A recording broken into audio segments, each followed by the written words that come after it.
There isn't one way to stop drinking, but there does come a time when you know you need to. You've thought about it, you said it out loud, you've promised it, maybe after a blackout, maybe after another Sunday spent replaying the weekend, maybe after promising yourself never again for the 100th time. You know that alcohol is taking more than it's giving. That's not the problem. The problem is what comes next, because once you stop debating if alcohol is a problem, you're left staring at a completely different question. Now what?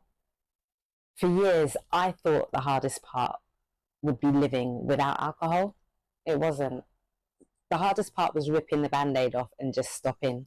Because if alcohol has been part of your life for years, decades even, stopping doesn't feel like just not drinking. It feels like stripping a massive piece of your identity, an integral piece of your life. You're thinking, what do I do at parties, on holiday, when I'm stressed, when I'm celebrating, when I'm commiserating?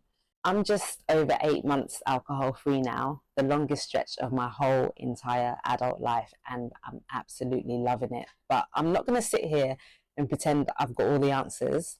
I'm just going to tell you what I did. So, as always, take what helps, leave what doesn't. I'm turning everything I've learned after 30 years of binge drinking into something practical for women who are ready to stop but don't know how to best navigate what comes next. So if you'd like to be part of the first group to hear about it, comment or DM me the word freedom. You don't need to hit rock bottom. You don't need to be homeless on a park bench with a bottle and a brown paper bag to have a problem with alcohol. You do need to know that you don't need to lose your job, your family, or get arrested either. I didn't, thank God. For years, some of those images were exactly what I used to convince myself I'm fine. Because I was high functioning, I had a job, I paid my bills, I worked out, I socialized, I traveled, I showed up. I ticked all the boxes that make people think she's cool. On paper, I looked fine. But I also got blackout drunk most weekends, and I spent a lot of mornings in guilt, shame, and regret, piecing together what I said, what I did, whether I embarrassed myself or not, if I offended anyone. Definitely not my finest era. Then in 2023, I thought I was having a heart attack. My chest felt tight 3 times in 1 week, 3 trips to A&E, and it was arrhythmia, an irregular heartbeat, often alcohol-induced, so I later learnt. I spent so many nights afterwards lying in bed wondering if I'd wake up the next morning. That's when I finally stopped hitting snooze on the warning signs I'd been getting for at least 9 years before. It's when I actually realised I'm not immortal.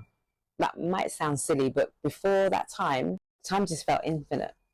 Like one day I knew I would die, but it just didn't really feel real. It felt abstract. It was something that happened to other people until suddenly it wasn't. The arrhythmia happened, perimenopause was already happening, ish was starting to get real. Your wake-up call might look completely different, but if you're questioning your relationship with alcohol, if more often than not you can't stop after 1 or 2, even after promising yourself that you will, take that as a sign. I really thought stopping drinking would leave a big empty void in my life, less fun, less excitement, less connection, less freedom. What actually happened was the opposite, not overnight, but gradually. No more pointless mental gymnastics, thank God. Do you know how much time, money, and emotion that consumed? The negotiating, the planning, the recovering, the regretting. Can I drink tonight? Should I drink tonight? How much will I drink? Did I drink too much? What did I say? What did I do? Who did I text? Was I embarrassing? Should I apologize? For years, I normalized all of that. Honestly, there's just better things to be thinking about. It wasn't moderation, it was a full-time unpaid job. Moderation didn't work, and it wasn't because I was weak. For years, moderation was my whole entire strategy. I'll stop at 2, I'll be good tonight. That was the whole entire plan. It just wasn't usually the ending. Sometimes I stopped. More often than not, I'd wake up with one eye open, checking my phone like a low-budget detective, trying to piece the night together. There was no rhyme or reason, no reliable off switch. It's like Pringles, once you pop, you can't stop. You know the vibes? Moderation doesn't work for binge drinkers. It's a tool built for someone else. Take my sister. She can have 1 or 2 drinks and stop, period. Not because she's trying, not because she's being disciplined. She's just done. Meanwhile, me over here spent years trying to become the kind of drinker she naturally was. Yeah, it's not me. If you're the person who once you start, more often than not you can't stop, or the night goes somewhere you didn't plan, you're probably more like me. And for someone like me, the answer is never learning to control the drinking. It's accepting I needed to stop trying to control it. The scenic route. When you get to the I need to stop, you start looking for the answer. There's a lot of options out there. So here's some that I tried, considered, or know about.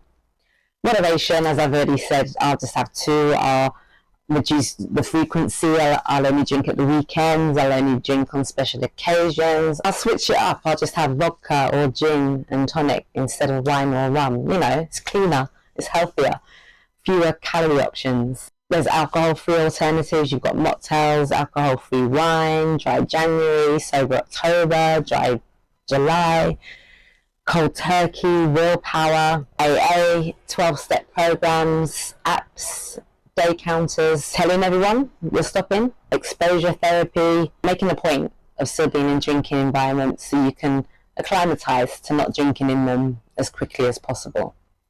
Or the other end of the spectrum, avoiding social events altogether. I personally learnt that whatever way, shape or form when it comes to alcohol, the type doesn't matter, the frequency doesn't matter, calories don't matter, the occasion doesn't matter. Personally, it's still a poison regardless, and it was costing me too much. So if you've tried all or most of these and you're done negotiating, comment or DM me freedom. I'm building something for women who are ready for what comes after and need to stop drinking. What I did before I share what helped me, I want to make it clear I'm not a doctor. This isn't a prescription. It's literally what I did that worked for me. I've never been physically dependent on alcohol. If you are, please seek medical professional help before stopping. It can be really dangerous otherwise. But looking back, 7 things made the biggest difference. I didn't sit down and create a framework then, but in retrospect, these are the 7 things that consistently helped me move from I need to stop drinking to I don't drink. 7 steps. I call it the freedom framework. So F is find your why, write it down. R is for research. Research what alcohol actually does. E is expect to fall off, learn from it and get right back on track. The second E is experiment mindset. It's not forever, it's just for the foreseeable future. At least it doesn't have to be forever. D, design a better life. O, own it. No thanks is a complete sentence. M, meet your people, find your community. So F, find your why. Write it down. I wrote down every reason I wanted to stop.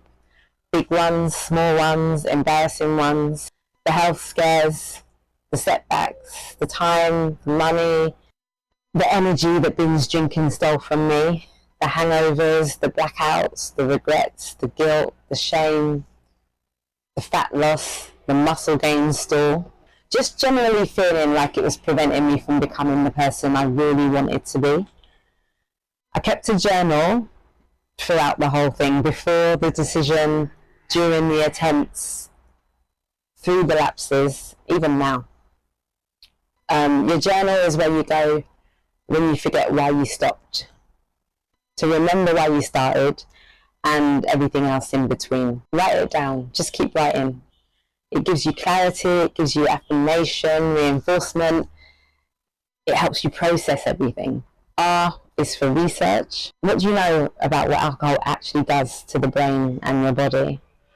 So I found podcasts like Andrew Huberman, Sober Leon, and they don't sugarcoat it either, which turned out to be exactly what I needed. They talk about what it does to your health, your brain, your body, your hormones, your sleep. It's actually terrifying. Plus, the World Health Organization announced a few years ago that there's no level of alcohol that is actually safe. By then, I'd already drank around 19,000 drinks, more than enough to tap out. So all of this definitely helped me to not see alcohol the same anymore. E, expect to fall off.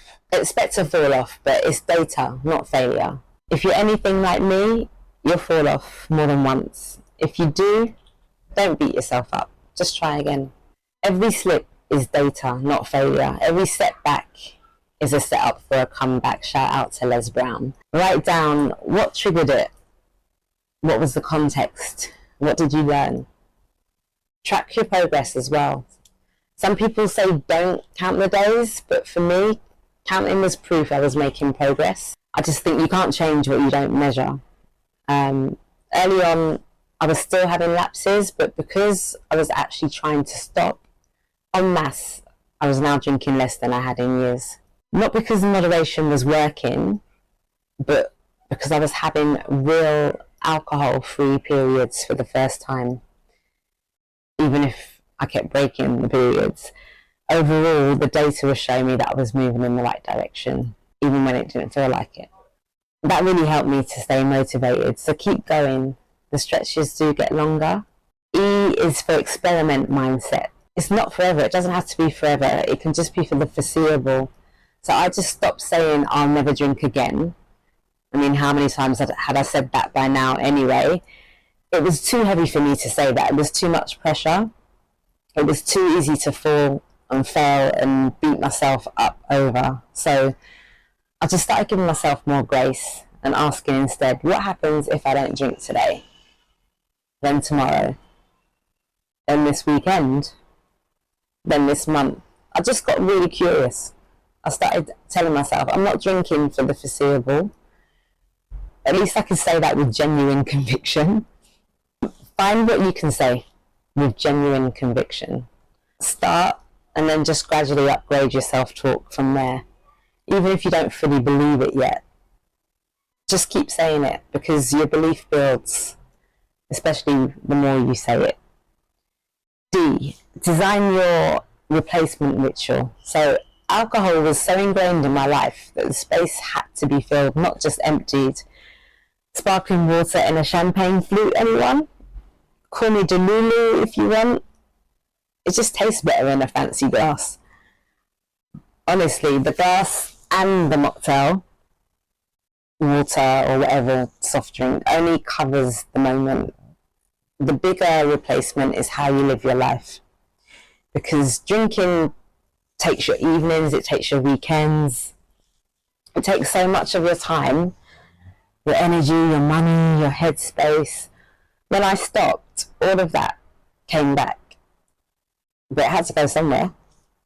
If you just remove the drink and leave the hole will pull you back in. So I filled mine on purpose. I doubled down on my mindset.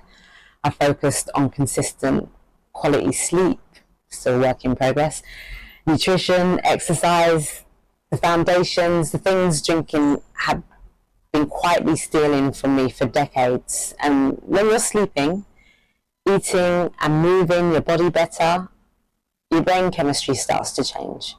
You have a better mood, better energy, better decisions, which makes not drinking easier. It all just feeds itself.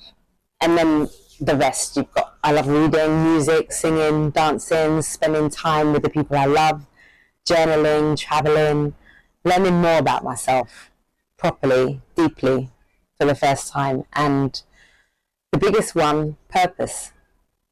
Something to build, a sense of accomplishment, fulfillment, something that gives your time meaning instead of just filling it. So for you, it could be your job, it could be your business, it could be something you do on the side, a hobby, your family. For me, it's about that life forever. This, taking everything life has taught me and using it to help other women come back to themselves. The drink took decades from me, and the purpose is for me to give them back. I can't get the time back, but I can use that time and my lived experience to help you. And here's the realest thing I learned. Alcohol was a problem, but it wasn't the problem. Looking back, alcohol wasn't the only way that I abandoned myself. It was the most obvious way, and it definitely didn't help the other stuff. Things like the people pleasing, seeking external validation, suppressing my emotions, thinking that sharing my vulnerabilities or asking for help meant that I was weak. The the hyper independence, putting others' feelings and situations before mine. Never at home, always on the go, working, socialising, staying booked and busy, disconnecting from myself, rarely alone, settling, smoking, gave that up in 2011 though, so yay. But alcohol was the symptom, self-abandonment was the pattern.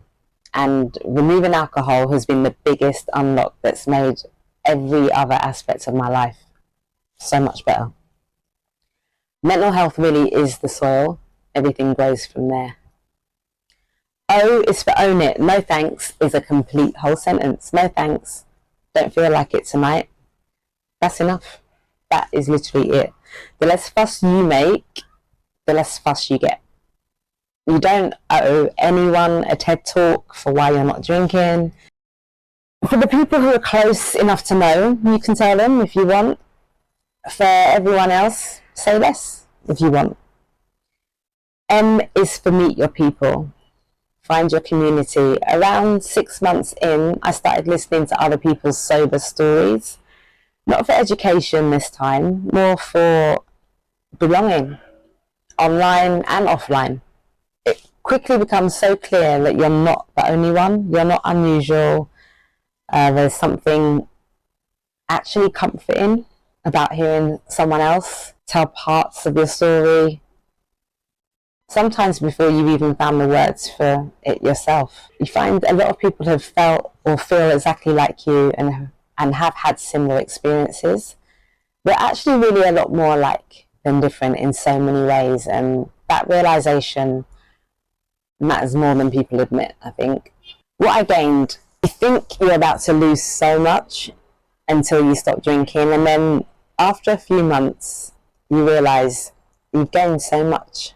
I've said it before, but you've gained so much more time, more money, more energy, self-trust, confidence. Maybe most surprisingly, peace. The kind of peace that comes from waking up on a Sunday morning and knowing exactly what happened the night before. You feel clear, you feel present, full of energy, life, hope, and calm. I gained the ability to actually feel my feelings and sit with them. I didn't realize how much of my life had been spent managing discomfort, anger, grief, insecurities, loneliness, not processing it all, managing it, suppressing it, distracting myself from it, numbing it. Because how do you process emotions you're constantly escaping from? How do you build self-trust and self-respect whilst repeatedly abandoning yourself? How do you hear your own voice through all the noise? You don't, not fully.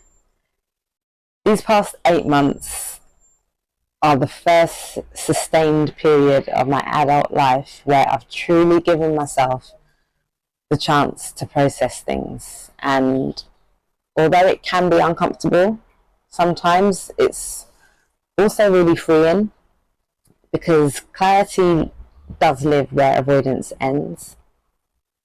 Time, energy, self-trust, peace, that's what's waiting on the other side for you. I'm building something to help you get there, but before I do, I want to hear from you. So comment or DM me the word freedom. Tell me where you're getting stuck. What's the hardest part for you right now? Take the next step. If you're thinking, I know I need to stop drinking, I want you to know something. You don't need to have the entire rest of your life figured out. You don't need a perfect plan. You just need honesty to take the next step. The rest reveals itself as you keep going.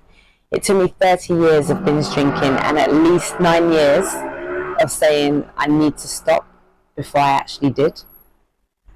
But a big part of me believes these past 30 years, they weren't wasted. They became the lessons I now get to pass on. But don't let it take you that long. Don't wait for a bigger or any more wake-up calls. Decide now and act on it. The woman you're becoming has been there all the time. You just had to stop abandoning her and start loving her more. So start now. If you want more, you can connect with me.